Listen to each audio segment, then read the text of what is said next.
বিশ্বকাপ ফুটবলকে ঘিরে দেশের বিভিন্ন স্থানে শুরু হয়েছে উৎসবের আমেজ।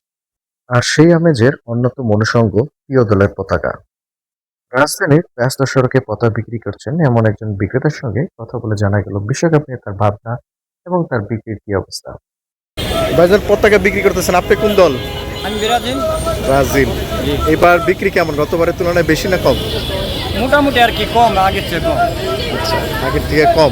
জি। এবার কি কারণে মনে হলো কম? পতাকার কম জন্য টাকা পয়সা নেওয়া ঠিকভাবে, এই জন্য বলতে টাকা পয়সা একটু সবারই একটু দাম কি ভারত, তবে আমার মনে হয় বেচা বিক্রি বাড়বো। ওই- থেকে খেলা আছে, আর ব্রাজিলের এই খেলার পরে একটু বাড়বো। আবার এই এক ম্যাচ করে খেলা শুরু হয়নি, তারপরে একবার বাড়বো, বেচা কেনা বাড়বো।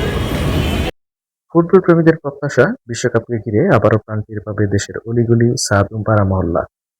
প্রিয় দলের পতাকা উড়ে নিজেদের সমর্থন জানাতে প্রস্তুতি নিচ্ছেন সমর্থকেরা।